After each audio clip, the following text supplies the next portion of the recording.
सर्वप्रथम भगवान श्री राधा कृष्ण के चरण कमलों में प्रणाम करके श्री व्यास जी महाराज, सरस्वती देवी एवं सदगुरुदेव के चरणों का ध्यान करते हुए अपने माता पिता सभी पूजनों का आशीर्वाद लेते हुए भगवान श्री बांके बिहारी मुरली मनोहर लाल से प्रार्थना करते हैं, गोविंद हमको सद्बुद्धि देना, धर्म का रास्ता दिखाना, अपनी भक्ति कृपा दृष्टि सदा बनाए रखना। बुलेंद्रावन बिहारी लाल की, कार्तिक मातम की। श्री सूजी महाराज कहते हैं, ऋषिवरों, राजा पृथु ने नारद जी से प्रश्न किया कि हे भगवान, भगवान श्री कृष्ण को प्रसन्न करने के लिए कौन सा ऐसा व्रत होता है, कौन सा ऐसा उपाय होता है जिससे भगवान अतिशीघ्र प्रसन्न हो जाते हैं। और जगत में प्रसिद्ध आपने कहा था कि कार्तिक के महीने में भीष्म पंचक के व्रत कहे जाते हैं जिनसे भगवान प्रसन्न होते हैं। तो उसमें किस प्रकार से भगवान को प्रसन्न किया जाता है? नाथ जी कहने लगे, हे राजन, ये व्रत पहले शुरुआत में लुप्त हो चुका था, परंतु द्वापर में इस व्रत को दोबारा से प्रसिद्ध किया गया। भगवान श्री कृष्ण ने भीष्म पितामह से इस व्रत को कहा, इसलिए इस व्रत का नाम भीष्म पंचक कहा जाता है। भीष्म पंचक नाम का यह व्रत है। राजा पृथु ने पूछा, भगवान, भीष्म पितामह का और कृष्ण जी का संवाद कहां पर हुआ, किस प्रकार से वार्तालाप हुआ, वो बताएं। नाथ जी कहते हैं, राजन, भगवान श्री कृष्ण पांडवों के दूत बनके कौरवों के पास गए, विदुर जी के घर गए, विदुर जी के घर पर स्वागत हुआ। उसके बाद में भगवान श्री कृष्ण भीष्म पितामह से भी मिले। भीष्म पितामह भगवान श्री कृष्ण को देखकर के बड़े प्रसन्न हुए। भगवान श्री कृष्ण कभी भी किसी की जाति, पांडित्य, धन, सूरता, वीरता से प्रसन्न नहीं होते, भगवान प्रेम से प्रसन्न होते हैं। भीष्म पितामह को भगवान श्री कृष्ण ने गले से लगा लिया। एक दूसरे का कुशल समाचार पूछने लगे। तब भीष्म पितामह ने कहा कि हे वासुदेव, जिनकी भौं के इशारे से संसार की सृष्टि, पालन और संहार होता है, ब्रह्मादिक देवता जिनको जान नहीं पाते, वो भगवान श्री नारायण पांडवों के पुत्र, पांडवों के दूत बन के आए हैं। हे प्रभु, जिन नारायण भगवान के दर्शन के लिए बड़े बड़े ऋषि मुनि तपस्या करते हैं, जो पूरा जीवन तपस्या में बिता देते हैं, हजारों वर्ष बिता देते हैं, वो भगवान स्वयं पांडवों के दूत बने हैं। इसमें मुझे बड़ा संदेह हो रहा है कि उन पांडवों के आप सेवक बन जाते हैं, उन पांडवों के घोड़ों को भी भगवान अर्जुन के रथ की घोड़ों को निलाना, घोड़ों को चारा डालना, पूरा सारथी बनकर के भी नियम निभाते हैं, उनके दूत भी बनते हैं, उनके यज्ञ में झूठी पत्तल भी उठाते हैं, जाने सेवक बन गए, सखा बन जाते हैं, सेवक बन जाते हैं। हे केशव, पांडवों के पास में ऐसी कौन सी वशीकरण जड़ी बूटी है जो स्वयं नारायण को खिला दी है? क्योंकि जिनको संसार, जिनको पूजा करता है, वो नौकरों की तरह भगे दौड़ रहे हैं, तो सबको संदेह होगा ही। साधारण जीव तो जान नहीं पाते, ना कौरव जान पाते, ना कोई साधारण की, वो सोचते हैं कि चलो इनको कोई लालच होगा, द्वारकाधीश से आपस में संबंधी का रिश्ता होगा। परंतु भीष्म पितामह तो गंगा जी के पुत्र थे। भीष्म पितामह, कर्ण, द्रोणाचार्य, कृपाचार्य, इनको पता थी कि ये भगवान है, बाकी सब ये समझते थे कि मायावी हैं। कहा कि प्रभु, जिनके इशारे से सब कुछ चलता है, माया भी जिनसे रहती है, वो पांडवों की ऐसी सेवा कर रहे हैं, ऐसी कौन सी जड़ी बूटी है, वो हमें भी बताएं। उन्होंने क्या खिलाया है आपको जो बस में कर लिया है? ऐसी कौन सी वशीकरण शक्ति है जो ईश्वरों के भी ईश्वर आपको बस में कर सकती है? भगवान श्री कृष्ण मुस्कुराने लगे। मुस्कुरा के कहते हैं, गंगे, तुम ये गुप्त बात मत पूछो कि कौन सी जड़ी बूटी हमको खिलाई गई है, फिर भी तुम प्रेम से हमसे पूछ रहे हो, हमारी पूजा करते हो, तुम्हारा हम में रुचि है। इसलिए हम बताते हैं संसार में कोई ऐसी जड़ी बूटी मंत्र तंत्र नहीं है जो मुझे वश में कर सके। केवल मैं वश में होता हूं तो भक्ति से वश में होता हूं। केवल भक्ति मुझे वश में कर सकती है। भक्ति योगेन मे लोका सर्व मुक्ते भविष्यति। भक्ति से मुझे कोई भी वश में कर सकता है। इसलिए परमात्मा ने सबसे सहज साधन दिया है। ना पैसा लगता है, ना आपका कोई समय बर्बाद होता है। काम करते हुए भी भक्ति कर सकते हैं। घर के कार्य करते रहो और भगवान का नाम जपते रहो। आप केवल भाव से समर्पित हो जाओ, उनको प्रेम से अपना बना लो। आपको लगन होनी चाहिए, नहीं मुझे लाला के ये करना। जैसे आप किसी को चाहते हैं, बेटे को चाहते हैं, पति को चाहते हैं, भाई को चाहते हैं, जिनसे लगाव होता है, एक रिश्ता होता है, ऐसा रिश्ता आप गोविंद से बना लो तो निश्चित रूप से वो आपके बस में हो जाएंगे। और पांडवों ने यही रिश्ता बनाया था सखा का। इसलिए मैं भक्ति से बस में होता हूं। लोक में केवल भक्ति हमको बस में कर सकती है। भीष्म जी कहते हैं प्रभु वो भक्ति में कौन सा रास्ता है जिस धर्म से आप बस में होते हैं। भगवान श्री कृष्ण कहने लगे पूर्व समय में उज्जैनी नगरी में 5 ब्राह्मण रहते थे जिनके नाम थे कवि, शुच, दृढ़, दंत और हंस। ये किन्नरों के समान गाते थे। राजाओं की सभा में जाते, वहां जाकर के संगीत सुनाते, गाना गाते, भजन कीर्तन गाते तो वहां पर उनको इनाम मिलता था। उनके बराबर संगीत विद्या में कोई भी कुशल नहीं था। अनेक राजसभा में घूमते रहे, वहां पर उनको सम्मान मिलता रहा, बहुत सारा धन कमाते रहे। वो केवल आडंबर में रहते थे, परम तत्व को नहीं जानते थे कि परम तत्व क्या है। उन्हें संगीत के द्वारा राजाओं को प्रसन्न करना, वहां से पैसा ऐंठना, धन इकट्ठा करना और उनको संगीत में लोगों को पराजित करना। एक समय पूर्व जन्म के पुण्यों के कारण मथुरापुरी में पहुंच गए। वहां पर राजा सुबीर का राज्य था। मथुरापुरी पहुंच करके राजा की सभा देखने के लिए बैठ गए। वहां जाकर के मथुरा में जाकर के जिस स्थान पर यमुना जी का जल बहता रहता है, जिस स्थान पर भगवान श्री कृष्ण ने कीड़ा करी थी, जहां पर पारस मणि के स्पर्श से लोहा भी सोना हो जाता है, इसी तरह से भगवान श्री कृष्ण की प्यारी यमुना जी के जल के स्पर्श से पाप भी पुण्य में परिवर्तित हो जाते हैं।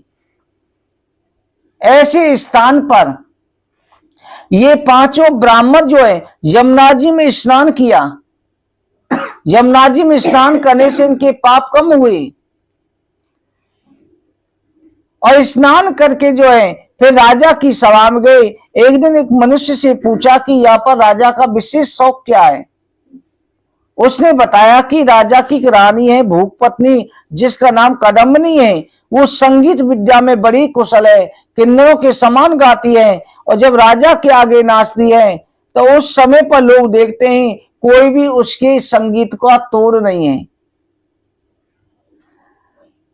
5 जने भी 5 ब्राह्मण उस संगीत को सुनने के लिए गए, कदम्बनी का नृत्य देखने के लिए गए और वहां जाकर के कहने लगे बड़े खेद की बात है, ये रानी संगीत में नाच रही है या संगीत वादक कहे जाते हैं, परंतु इसमें बीड़ा का तार ढीला है, संगीत का स्वर अशुद्ध हो रहा है। 2 तार ढीले हैं, तार बराबर नहीं है तो स्वर भी बराबर नहीं निकल रहा। पहली बार राजा के यहाँ पर बजने वाले संगीत में किसी ने दोष निकाला था। ये बात धीरे धीरे राजा तक पहुंच गई। राजा ने कहा जी इतने अच्छे संगीत में भी दोष निकाल देते हैं, उनको बुला करके ले आओ। 5 को बुलाया, 5 को आसन पर बिठाया गया, 5 को आसन दिया, बैठा करके राजा ने उनका सम्मान किया। 5 ने जो है अपना बीड़ा वादन और संगीत शुरू किया। रानी कदम्बनी भी नृत्य करने लगी। राजा के सामने जब नृत्य किया गया, रानी कदम्बनी ने ताल छोड़ा तो उस समय पर पांचों ब्राह्मणों ने रोक दिया, ताल का खंडन कर दिया। संगीत विद्या में दोनों की जो आपस में जब एक दूसरे के सामने अपना अपना संगीत सुना रहे हैं, आखिर में कदम्बनी हार गई। कदम्बनी पांचों ब्राह्मणों के रूप को देख करके, गुणों को देख करके मोहित हो गई और वो पांचों भी कदम्बनी पर मोहित हो गई। वो काम के वशीभूत हो गए, परंतु राजा के भय के कारण कुछ कह नहीं सके। रानी भी अपने महलों को चली गई और पांचों ब्राह्मण अपने आश्रम में आ गए। तो समय पर कदम्बनी ने मोरी नाम की एक सखी को पांचों ब्राह्मणों के पास में भेजा और उन्होंने जाकर के कहा कि हमारी रानी कदम्बनी एकांत में तुमसे जो मिलना चाहती है और तुम्हारी विद्या का प्रदर्शन देखना चाहती हैं। तुम पांचों जो है एक एक करके आओ। मथुरा के उत्तर कोण में यमुना जी के किनारे अनंत नाम का तीर्थ है। मथुरा की उत्तर दिशा में अनंत तीर्थ में वो वन है, वहां पर एक एक करके आना, रात्रि के समय आना। रानी जो तुम्हारी जो संगीत कर रहा है इसका प्रदर्शन देखेगी। इस तरह मोरी सखी चली गई। भगवान श्री कृष्ण कहते हैं कि हे पितामह, उसी अनंत तीर्थ में एक नैष्ठिक ब्रह्मचारी मेरा भक्त रहता था, जो मेरा पूजन करता था। वो दुष्टों के संग से डर करके वह एकांत में भजन करता था, क्योंकि साधु किसी का संग नहीं चाहते, न जाने किसकी संगति से क्या गलत असर पड़ जाए, संग से डरते हैं। वो भिक्षा को भी नहीं जाता था, जो वन में फल होते थे उन्हीं को खा करके गुजारा करता था। भीष्म पंचक के दिन थे, देवालय में मेरी पूजा करता, भीष्म पंचक का व्रत रखता। पांचों ब्राह्मणों में सबसे पहले कवि नाम का ब्राह्मण वहां पर आया। एकादशी को एकांत में कदम्बनी का रूप देखने के लिए कवि जब आया तो उस समय नैष्ठिक ब्रह्मचारी मुनि वहां पर पूजा कर रहे थे। यहाँ पर कदम्बनी रानी भी आई, परंतु वह मुनि को पूजा करते हुए देखा, इसलिए वो काम भावना से आए, परंतु मुनि के सामने उनके काम जो है नष्ट हो गए। कदम्बनी ने नृत्य किया, उस ब्राह्मण ने बीड़ा वादन किया, परंतु ब्रह्मचारी का मन चलायमान नहीं हुआ। उसने आत्मा को जीत रखा था। उनके सामने ऋषि को खुश करने के लिए उन्होंने भजन कीर्तन किया। कामदेव की जो पीड़ा थी वो शांत हो गई। रात्रि को कवि ब्राह्मण और रानी को नृत्य करते रहे, दोनों आनंद में आनंदित होकर के नृत्य करते रहे। मुनि ने उस दिन गोबर का आचमन किया, गाय का गोबर लेके आचमन किया और उनको भी दिया कि तुम भी करो। तो मुनि की आज्ञा से उन्होंने जैसे ही गोबर का आचमन किया, रात्रि भर कीर्तन करने से, गोबर का आचमन करने से उनकी बुद्धि का परिवर्तन हो गया। रानी कदम्बनी अपने घर चली गई।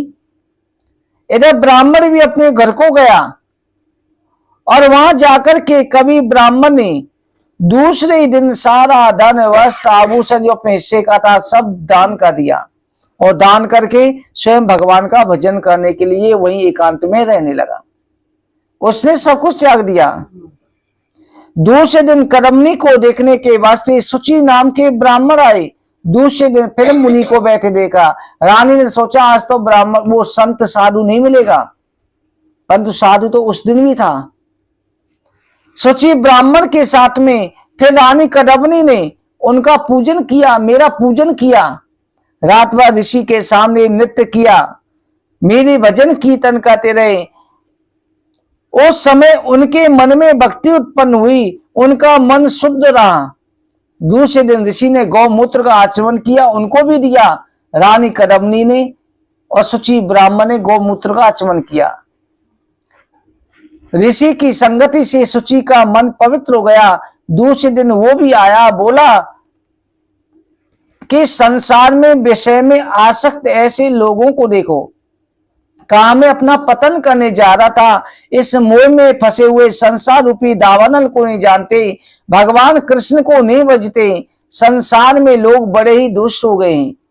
दूसरे दिन वो भी अपना धन संपत्ति सब कुछ दान करके भगवान के भजन में लग गया। अगले दिन तीसरे दिन तो है जब शुचि ब्राह्मण चले गए, दृढ़ नाम के ब्राह्मण कदमनी से मिलने के लिए आए तो उस रात फिर मुनि को बैठे हुए देखा। कदमनी के साथ में उस दिन ब्राह्मण ने भजन कीर्तन किया, रात भर संगीत वाजन किया और ऋषि के साथ में गाय का दूध पी करके उस ब्राह्मण की भी बुद्धि पवित्र हो गई। वो भी जो सब कुछ त्याग करके भगवान का भजन करने के लिए वृंदावन में ही चला गया। चतुर्दशी को दंत नाम के ब्राह्मण आए मुनि के संग पे। उन्होंने मुनि को बैठे हुए देखा।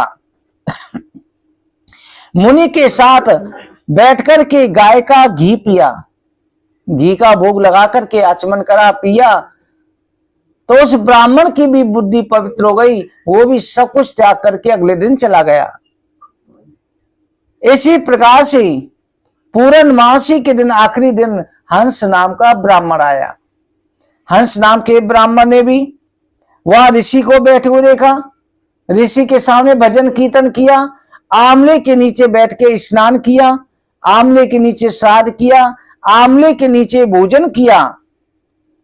क्योंकि हे पिता में कार्तिक के महीने में आमले के नीचे जो कोई स्नान करता है, दान करता है, हमारा पूजन करता है या भोजन करता है, उसे करोड़ यज्ञों का फल प्राप्त होता है। कार्तिक के महीने में आमले को स्पर्श करने से, खाने से शरीर पवित्र होता है।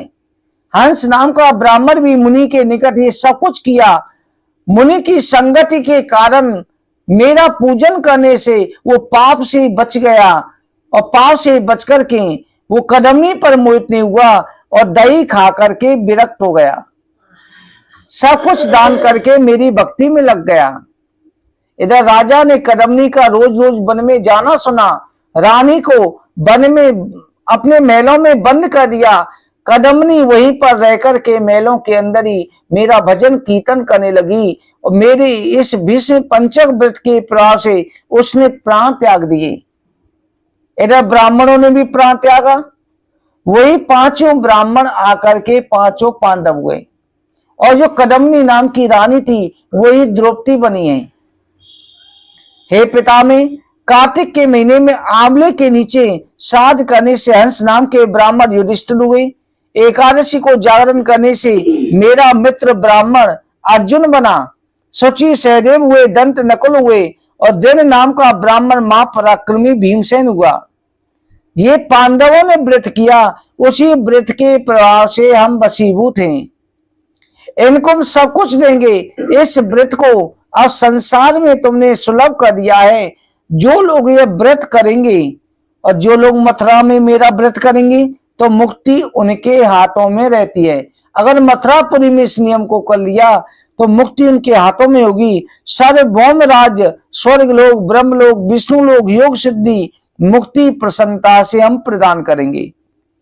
हे पिता में हमको वशीभूत करने वाला भक्ति योग दुर्लभ है। कार्तिक के महीने में मथुरा में व्रत करने से प्राप्त हो जाता है। अगर मथुरा नहीं जा सकते हैं तो अपने घर पर ही इस व्रत को कर सकते हैं।